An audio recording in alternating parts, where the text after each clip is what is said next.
सोचिए, अगर आपकी सांसों में, आपकी धड़कनों में, आपके भीतर बह रही ऊर्जा में ही ऐसा रहस्य छिपा हो जो शरीर की सबसे बड़ी बीमारी को भी जड़ से खत्म कर सके, तो क्या आप यकीन करेंगे? शायद नहीं। लेकिन यही तो है आज की सबसे बड़ी विडंबना। इंसान बाहर भाग रहा है इलाज की तलाश में, जबकि इलाज उसके भीतर ही भीतर बैठा है, शांत, मौन और अपार शक्ति से भरा हुआ। आज हम जिस युग में जी रहे हैं, वहां हर समस्या का हल दवाई समझा जाता है। सिर दर्द हो तो गोली, खांसी हो तो सिरप, चिंता हो तो टेबलेट। लेकिन क्या कभी आपने एक पल ठहर कर यह सोचा है कि जब शरीर बीमार होता है तो वह खुद भी तो इशारा करता है कि अब कुछ बदलना चाहिए, अब कुछ बदलना चाहिए।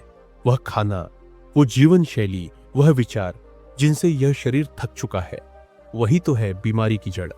और जब जड़ को साफ किए बिना सिर्फ पत्तों पर पानी डालेंगे तो क्या पेड़ हरा हो जाएगा? परमहंस योगानंद ने एक जगह लिखा था, मनुष्य के शरीर में वह दिव्य व्यवस्था मौजूद है जो उसे स्वयं को ठीक करने की शक्ति देती है। लेकिन इस शक्ति तक पहुंचने के लिए जरूरी है मौन, अनुशासन और आत्म जागरूकता। शरीर कोई मशीन नहीं है जिसे जब चाहे खोलकर सुधार लिया जाए। यह एक जीवंत मंदिर है जिसमें आत्मा निवास करती है, और जब आत्मा संतुलन खो देती है तब शरीर उसे संकेत देता है, दर्द के रूप में, थकावट के रूप में, रोग के रूप में। बचपन में जब हमें चोट लगती थी तो क्या हम दवाई लगाते थे हर बार?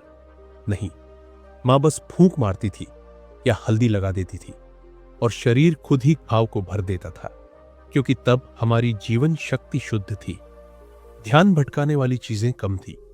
आज हम हर तरफ से बंधे हुए हैं, मोबाइल, टीवी, गलत खानपान, चिंता, दौड़ भाग, और इसी में हमारी आत्म चिकित्सा की शक्ति धीरे धीरे दबती चली जाती है। आज मैं आपको एक कहानी सुनाता हूं। यह कहानी है एक साधक की। उसका नाम था अंशुमान। वो बचपन से ही बीमारियों से घिरा रहा, कभी अस्थमा, कभी पेट की समस्या, कभी लगातार थकावट। डॉक्टर्स ने उसे क्रॉनिक फटीग सिंड्रोम बताया, यानी ऐसी थकान जो दवाओं से भी ना जाए। फटीग सिंड्रोम बताया यानी ऐसी थकान जो दवाओं से भी ना जाए। उसने दवाएं ली, योग किया, हर तरह की चिकित्सा आजमाई, लेकिन कोई स्थायी हल नहीं मिला। और फिर एक दिन उसकी मुलाकात हुई एक वृद्ध सन्यासी से। वो सन्यासी ना तो डॉक्टर थे, न ही किसी आयुर्वेद संस्था से जुड़े थे। वह तो बस एक नदी के किनारे बैठकर ध्यान किया करते थे। अंशुमान जब उनके पास गया तो उसने अपनी बीमारियों की पूरी सूची सुनाई, और उस वृद्ध ने सिर्फ एक बात कही, शरीर को सुनो, वह जो कहता है उसे समझो। तुम्हारी बीमारी कोई गलती नहीं है, वह एक संदेश है। यह वाक्य अंशुमान को भीतर तक हिला गया। उस दिन के बाद से उसने कुछ बातें अपने जीवन में उतारनी शुरू की। उसने अपनी सांसों को महसूस करना शुरू किया। वो सुबह उठकर नदी किनारे बैठता, आंखें बंद करता और सिर्फ अपने शरीर को सुनने की कोशिश करता। शुरू में कुछ नहीं हुआ, लेकिन तीसरे दिन, चौथे दिन उसके भीतर कुछ बदलने लगा। उसे अपने कंधों में भारीपन महसूस हुआ, फिर हल्कापन। उसे अपने पेट में गर्माहट का एहसास हुआ, जैसे वहां कोई ऊर्जा बह रही हो। और फिर धीरे धीरे जो समस्याएं उसे सालों से परेशान कर रही थी, वह कम होने लगी। डॉक्टर हैरान थे। टेस्ट्स नॉर्मल आने लगे, लेकिन अंशुमान जानता था यह किसी दवा का चमत्कार नहीं था, यह उसके भीतर की चेतना का जागरण था। हमारे शरीर में प्राण शक्ति बहती है। यह कोई कोरी कल्पना नहीं, बल्कि वैज्ञानिक भी आज इस बात को मानने लगे हैं कि शरीर की अपनी एक बायो एनर्जी होती है। लेकिन हम उस ऊर्जा को कभी महसूस नहीं करते, क्योंकि हम हमेशा भागते रहते हैं, या तो अतीत में पछतावा करते हैं या भविष्य की चिंता में उलझे रहते हैं। वर्तमान में ठहरना हमें आता ही नहीं, और यही ठहराव, यही पॉज सबसे जरूरी है शरीर के स्वयं चिकित्सा चक्र को सक्रिय करने के लिए। परमहंस योगानंद कहते हैं, जब मन और शरीर में संतुलन आता है तब बीमारी स्वतः विलीन हो जाती है। इसका मतलब यह नहीं कि दवाएं गलत है या डॉक्टर की सलाह ना मानी जाए, बल्कि इसका मतलब है अगर आप अपनी रोग प्रतिरोधक शक्ति को जगाने में सक्षम हो जाते हैं तो आपको बीमारी की जड़ से लड़ने की शक्ति मिल जाती है। तब आप सिर्फ लक्षणों को नहीं दबाते बल्कि कारण को मिटा देते हैं। लेकिन इस प्रक्रिया की शुरुआत होती है सुनने से। अपने शरीर को सुनना, उसकी भाषा समझना। जब आपको नींद ना आए तो समझिए कि शरीर थक गया है लेकिन मन बेचैन है। जब भूख लगे लेकिन खाना अच्छा ना लगे तो समझिए कि जठराग्नि कमजोर है और जरूरत है विश्राम की, उपवास की। जब सर दर्द हो तो हो सकता है शरीर कह रहा हो अब थोड़ी देर डिजिटल दुनिया से दूर हो जाओ। लेकिन हम क्या करते हैं? एक गोली खाते हैं और वापस स्क्रीन पर लग जाते हैं। हमारे आर्षि मुनियों ने कहा है अन्नम ब्रह्म, यानी अन्न ही ब्रह्म है। आप जो खाते हैं वही बन जाते हैं। लेकिन भोजन सिर्फ शरीर के लिए नहीं, मन के लिए भी है। हम क्या देख रहे हैं, क्या सुन रहे हैं, किन विचारों से अपने दिन की शुरुआत कर रहे हैं, यह भी तो आंतरिक पोषण है। अगर सुबह उठते ही फोन उठा लिया, न्यूज देखी या सोशल मीडिया स्क्रॉल करना शुरू कर दिया तो यह वैसा ही है जैसे सुबह सुबह विष पी लिया हो। अब सवाल उठता है, क्या हम इस झर से बाहर आ सकते हैं? क्या यह संभव है कि हम फिर से अपने शरीर को उस अवस्था में ला सके जहां वह खुद ही ठीक हो जाए? जवाब है हाँ। लेकिन इसके लिए हमें खुद से एक वादा करना होगा। हमें अपने भीतर उतरना होगा। हमें उस मौन को सुनना होगा जो हमारे भीतर लगातार बोल रहा है, बस हम ही सुन नहीं पा रहे। शरीर हर दिन आपको संकेत देता है, बस जरूरत है उन्हें पहचानने की। जब थकावट अचानक बढ़ जाए, जब मन सुस्त हो जाए, जब चेहरे की चमक कम हो जाए, जब नींद टूट टूट कर आने लगे, तो यह सब संकेत है कि भीतर कुछ असंतुलित हो रहा है। और यही वह मोड़ होता है जहां आप निर्णय लेते हैं, या तो बाहर की तरफ दौड़े या भीतर की ओर मुड़े। असली उपचार वहीं शुरू होता है, भीतर की ओर मुड़ने से। जब आप आंखें बंद करते हैं और खुद से पूछते हैं मैं क्या महसूस कर रहा हूं, यह सवाल छोटा लग सकता है, लेकिन इसका जवाब आपके जीवन को बदल सकता है। क्या आपने कभी गहरी सांस लेकर अपने फेफड़ों की हरकतों को महसूस किया है? क्या आपने कभी चुपचाप बैठकर अपने दिल की धड़कनों को सुना है? नहीं ना? लेकिन यहीं से तो आरंभ होता है असली जीवन। यहीं से शुरू होती है शरीर की आत्मचिकित्सा। और यही है वह पहला रहस्य जो अगर आप जान लें तो आप अपनी बीमारी को बिना किसी बाहरी सहारे के ठीक करने की राह पर चल पड़ेंगे। पर यह तो बस शुरुआत है, क्योंकि अब आगे जो बातें आएंगी वो और भी गहरी है, और भी चौंकाने वाली। अभी आपने शरीर की भाषा सुनना सीखा है, लेकिन अगली बार हम जानेंगे कि कैसे मन के माध्यम से शरीर के भीतर की ऊर्जा को जगाया जाता है और कैसे आप उस ऊर्जा से हर रोग, हर कमजोरी, हर पीड़ा को समाप्त कर सकते हैं। जब हम किसी मंदिर में प्रवेश करते हैं तो हमारे पैर अपने आप धीरे हो जाते हैं, आवाज धीमी हो जाती है और मन एक अजीब सी श्रद्धा से भर जाता है। लेकिन क्या आपने कभी सोचा है सबसे पवित्र मंदिर कौन सा है? वह मंदिर जिसमें कोई मूर्ति नहीं, कोई घंटा नहीं, लेकिन फिर भी ईश्वर हर पल निवास करता है। वो मंदिर है हमारा शरीर। हां, यह शरीर केवल मांस और हड्डियों का ढांचा नहीं, बल्कि चेतना का एक चलायमान मंदिर है जिसे हमने भुला दिया है। आज हम उसी शरीर की बात करेंगे, उसी शरीर की जो जन्म से लेकर मृत्यु तक हर दिन, हर क्षण हमारे लिए लड़ता है, बीमारी से, थकावट से, बाहरी जर से। लेकिन हम उसे समझते ही नहीं। हम अपने शरीर को जब तक उपयोगी मानते हैं, जब तक वह हमारी सेवा करता है। जैसे ही वह बीमार पड़ता है, हम उस पर नाराज हो जाते हैं, उसे दोष देने लगते हैं और दवाओं से उसे चुप कराने की कोशिश करते हैं। लेकिन क्या कोई मां अपने रोते हुए बच्चे को थप्पड़ मारती है? नहीं, वह उसके आंसू पोंछती है और उसकी तकलीफ समझने की कोशिश करती है। शरीर भी वैसा ही है। जब वह बीमार होता है तब वह रो रहा होता है, दर्द के माध्यम से, बुखार के माध्यम से, थकावट के माध्यम से। पर हम क्या करते हैं? हम कहते हैं इस दर्द को चुप कराओ, मुझे काम पर जाना है, मुझे जिम्मेदारियां निभानी है। और हम उस दर्द को दबा देते हैं, दवाई से, इग्नोर करके या झूठी हिम्मत दिखाकर। लेकिन शरीर कभी भूलता नहीं। वह चेतावनी देता रहता है, धीरे धीरे, लगातार।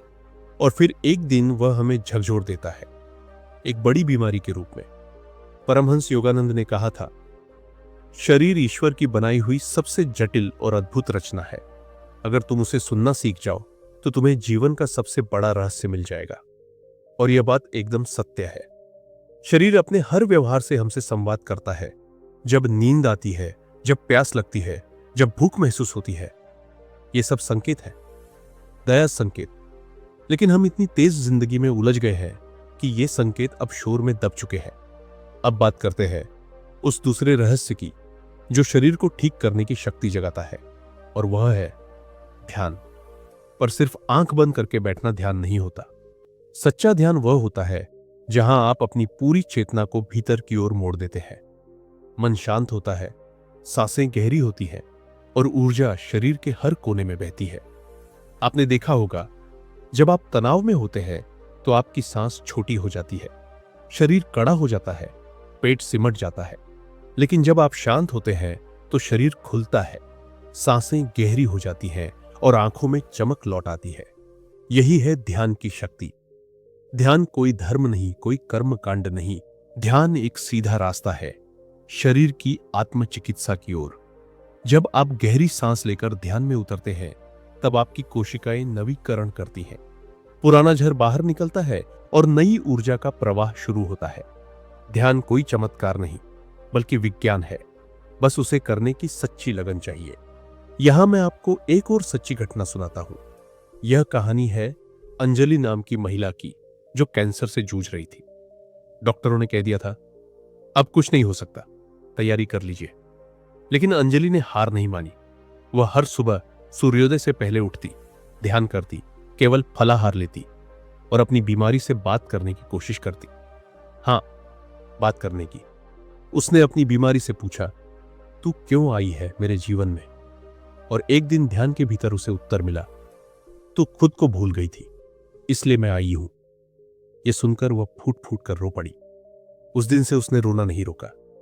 अपने भीतर छिपे गुस्से, दुख, डर सब कुछ बहा दिया।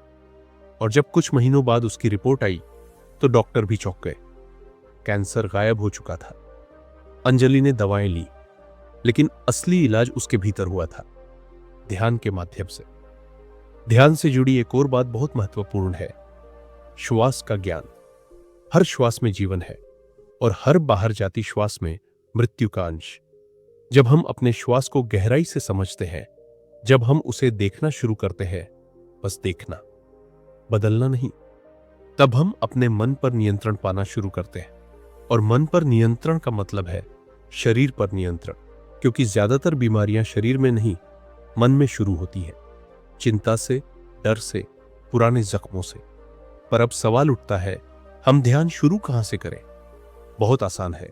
सुबह जल्दी उठिए। भोर का समय सबसे पवित्र होता है। एक शांत जगह पर बैठिए, रीढ़ की हड्डी सीधी हो, आंखें बंद हो। अब बस अपनी सांस को महसूस कीजिए, अंदर आती और बाहर जाती हवा को। शुरुआत में मन भटकेगा, विचार आएंगे, ये स्वाभाविक है। लेकिन जैसे जैसे आप अभ्यास करेंगे वैसे वैसे शांति गहराती जाएगी। और एक दिन ऐसा आएगा जब आप अपने शरीर के हर हिस्से को सुन पाएंगे, और वही दिन होगा जब आत्म चिकित्सा शुरू होगी। परमहंस योगानंद कहते हैं, जब तुम खुद को जान जाते हो तब तुम शरीर के कण कण से संवाद कर सकते हो, और तब कोई बीमारी तुम्हें छू नहीं सकती। यह कोई आध्यात्मिक कल्पना नहीं बल्कि अनुभव से उपजी सच्चाई है। जो भी साधक ध्यान के पथ पर चला है उसने खुद में यह परिवर्तन महसूस किया है। वह पहले से अधिक ऊर्जावान हुआ है, शांत हुआ है और स्वस्थ हुआ है, क्योंकि ध्यान केवल चित्त को नहीं, शरीर को भी शुद्ध करता है। आज के युग में जहां हर व्यक्ति किसी न किसी मानसिक तनाव, बीमार शरीर, असंतुलित जीवन शैली से गुजर रहा है, वहां ध्यान सबसे सरल, सस्ता और शक्तिशाली उपाय है। न दवा चाहिए, न किसी यंत्र की जरूरत, बस खुद से मिलने की इच्छा चाहिए। और जब आप खुद से मिलते हैं तब आपका शरीर खुद आपको बताता है, अब मुझे क्या चाहिए। लेकिन ध्यान के साथ एक और चीज जुड़ी होती है, आत्म स्वीकृति। जब तक आप खुद को पूरी तरह स्वीकार नहीं करेंगे, अपनी कमजोरियों के साथ, अपनी गलतियों के साथ, अपने डर के साथ, तब तक आप ठीक नहीं हो सकते। क्योंकि शरीर वही सोचता है जो मन सोचता है। अगर आप खुद से नफरत करेंगे तो शरीर में विष फैलेगा, लेकिन अगर आप खुद से प्रेम करेंगे तो शरीर फूल की तरह खिल जाएगा। इसलिए अगली बार जब आप बीमार पड़े तो दवाई से पहले खुद से एक सवाल जरूर करें, क्या मैं अपने शरीर से प्रेम करता हूं? क्या मैंने कभी इसे धन्यवाद कहा है इसके लिए जो यह रोज मेरे लिए करता है? अगर नहीं तो आज से शुरू कीजिए, क्योंकि हर प्रेम भरी सोच, हर कृतज्ञता का भाव एक औषधि है जो बिना खर्च, बिना साइड इफेक्ट्स के आपको स्वस्थ बना सकती है। आज आपने जाना ध्यान की शक्ति, शरीर से संवाद करने की कला और श्वास को साधने का रहस्य। लेकिन यह सफर अभी खत्म नहीं हुआ। अगली बार हम जानेंगे तीसरे और अंतिम रहस्य को, जो इन दोनों को जोड़ता है और शरीर को रोगों से नहीं, मृत्यु से भी परे ले जा सकता है। यह अंतिम सूत्र ऐसा है जो सिर्फ शरीर को नहीं, आत्मा को भी मुक्त कर देता है। शरीर, मन और आत्मा, यह तीनों जब एक लय में होते हैं तभी मनुष्य पूर्ण रूप से स्वस्थ कहलाता है। लेकिन आज हम केवल शरीर को ठीक करने की दौड़ में लगे हैं और मन और आत्मा को नजरअंदाज कर देते हैं। फिर भी आश्चर्य होता है कि हमारी बीमारी कभी पूरी तरह क्यों नहीं जाती। असल में जब तक शरीर को केवल मशीन समझा जाएगा तब तक उसका इलाज अधूरा रहेगा। शरीर एक मंदिर है, लेकिन उस मंदिर का पुजारी है आत्मा। और आज हम उस तीसरे गुप्त रहस्य की बात करेंगे जो शरीर की रोग मुक्ति को आत्मा की शक्ति से जोड़ता है। परमहंस योगानंद कहते थे कि शरीर अपने आप बीमार नहीं होता, बीमारी हमेशा चेतना के असंतुलन से आती है। जब हम अपने जीवन के मूल उद्देश्य से भटकते हैं, जब हमारे विचार नकारात्मक हो जाते हैं, जब हम क्रोध, चिंता, लोभ और दुख की धुन में फंस जाते हैं, तब शरीर धीरे धीरे उस बोझ को उठाना बंद कर देता है और अंततः बीमार हो जाता है। इसीलिए उन्होंने तीसरे काम के रूप में बताया, धारणा और विश्वास की शक्ति। अगर मनुष्य यह मान ले कि उसका शरीर खुद को ठीक कर सकता है और वह इस विश्वास को दिन रात पोषित करता रहे, तो बीमारी धीरे धीरे दूर होने लगती है। लेकिन हम क्या करते हैं? हम खुद ही सोच लेते हैं, अब कुछ नहीं हो सकता, अब तो यह हमेशा रहेगा, डॉक्टर ने मना कर दिया है, और उस सोच से बीमारी और गहरी हो जाती है। ध्यान रहे, दवा शरीर पर काम करती है, लेकिन विश्वास आत्मा पर, और जब आत्मा जागती है तब चमत्कार होते हैं। अब आप सोच रहे होंगे कि विश्वास से बीमारी कैसे ठीक हो सकती है। चलिए मैं आपको एक सच्ची घटना सुनाता हूं। एक लड़का था, नाम था दीपक। उसे लीवर की गंभीर बीमारी थी। डॉक्टरों ने कहा ट्रांसप्लांट के बिना कुछ नहीं होगा। लेकिन दीपक ने इलाज के साथ एक चीज और शुरू की। हर सुबह आईने में खड़े होकर खुद से कहता, मेरा लीवर स्वस्थ है, मेरा शरीर मजबूत है, मैं पूर्ण रूप से ठीक हूं। और ऐसा वो दिन में कई बार दोहराता रहा। आंख बंद करके अपने लीवर को रोशनी से भरते हुए महसूस करता। 3 महीने बाद रिपोर्ट आई, उसकी हालत में 70% सुधार था। डॉक्टर हैरान थे, लेकिन दीपक को पता था कि यह सिर्फ दवाओं की वजह से नहीं, उसके विश्वास की वजह से हुआ। हम सबके भीतर एक शक्ति होती है, आत्मचेतना की शक्ति, लेकिन हम उसे कभी पुकारते नहीं क्योंकि हम डर में जीना सीख चुके हैं। हमें हर चीज का इलाज बाहर चाहिए, गोली, इंजेक्शन, ऑपरेशन। लेकिन कभी एक बार शांत होकर आंखें बंद करके अपने शरीर से पूछिए, तू कैसा महसूस कर रहा है? आपको लगेगा कि जवाब नहीं आएगा, लेकिन जब आप नियमित ऐसा करेंगे तो एक दिन आपको भीतर से एक नर्म सी आवाज सुनाई देगी, मैं थक गया हूं, मुझे आराम चाहिए। और जब आप शरीर को वह आराम देना शुरू करते हैं, तब शरीर खुद को ठीक करना शुरू करता है। आध्यात्मिक ग्रंथों में कहा गया है, मन एव मनुष्याणां कारणम बंध मोक्षयो, यानी मन ही बंधन का कारण है और मन ही मुक्ति का। अगर हम मन से कहें मैं ठीक हो रहा हूं और उसे दिन रात पूरे विश्वास के साथ दोहराए, तो शरीर उस आदेश को मानने लगता है। वैज्ञानिक इसे प्लेसिबो इफेक्ट कहते हैं, लेकिन योगियों ने हजारों साल पहले ही इसे जाना था कि विश्वास, विचार और वाणी, इन तीनों का शरीर पर सीधा प्रभाव होता है। लेकिन सिर्फ शब्द नहीं, उसमें भावना होनी चाहिए। अगर आप कहें मैं ठीक हूं, लेकिन भीतर डर और शक हो, तो कुछ नहीं बदलेगा। लेकिन अगर आप आंखें बंद करके पूरे विश्वास के साथ कहें, मेरे शरीर में ईश्वर की शक्ति बह रही है, मेरी हर कोशिका दिव्यता से भर रही है, मैं रोग मुक्त हूं, तो धीरे धीरे वही भाव ऊर्जा बनकर शरीर में फैलने लगता है। अब आप सोच रहे होंगे, क्या सिर्फ सोचने से शरीर ठीक हो जाएगा? तो उत्तर है नहीं, सिर्फ सोचने से नहीं, लेकिन सोच, पल्स, विश्वास प्लस भावना प्लस अभ्यास, इन चारों से मिलकर एक चमत्कारी ऊर्जा जन्म लेती है। और यही ऊर्जा शरीर की मरम्मत का कार्य करती है। जब आप एक पेड़ लगाते हैं तो क्या वह अगले दिन फल देता है? नहीं। आप पानी देते हैं, धूप में रखते हैं, हवा लगने देते हैं और धीरे धीरे वह बड़ा होता है। वैसे ही जब आप अपनी बीमारी से लड़ने की नहीं, उसे समझने की कोशिश करते हैं, तब आत्मा आपके शरीर के साथ खड़ी होती है। एक और जरूरी बात, क्षमा और कृतज्ञता। बहुत सारी बीमारियां हमारे भीतर के गुस्से, पुराने जख्म और अंदर छिपे हुए दोषों की वजह से आती है। अगर आप अपने अतीत के दुखों को पकड़कर बैठे हैं, अगर आपने अपने माता पिता, अपने जीवन साथी या खुद को माफ नहीं किया है, तो वह जड़ बनकर शरीर में बीमारी पैदा करता है। लेकिन जैसे ही आप क्षमा करना शुरू करते हैं, जैसे ही आप कहते हैं मैं सबको माफ करता हूं, मैं खुद को माफ करता हूं, तब एक भार उतरता है और शरीर हल्का हो जाता है।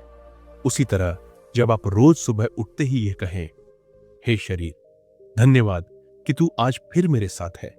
हे ईश्वर, धन्यवाद कि तू हर पल मेरे भीतर है। तब शरीर में प्रेम की तरंगें दौड़ने लगती है। और याद रखिए, प्रेम ही सबसे बड़ी औषधि है। डॉक्टर दवा दे सकता है, लेकिन उपचार तो आत्मा ही करती है। तो अब तक आपने समझा, पहला काम था शरीर को सुनना, दूसरा काम था ध्यान के माध्यम से ऊर्जा बहाना, और तीसरा काम है विश्वास और भावना से शरीर को दिव्यता में जगाना।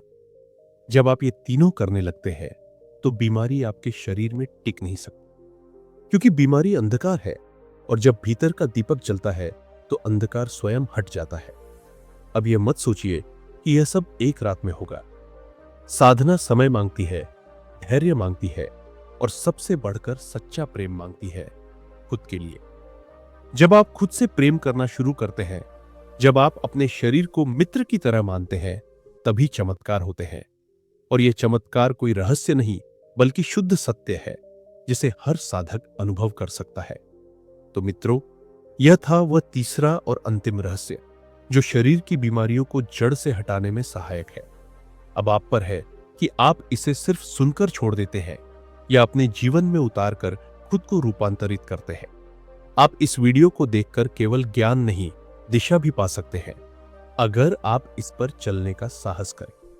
अगर यह यात्रा आपको थोड़ी भी प्रेरणा दे सकी हो, अगर इस बात ने आपके भीतर कोई कंपन, कोई सच्चाई को छूने की इच्छा जगाई हो, तो कृपया इस वीडियो को लाइक करें, कमेंट करके बताएं आपने क्या महसूस किया।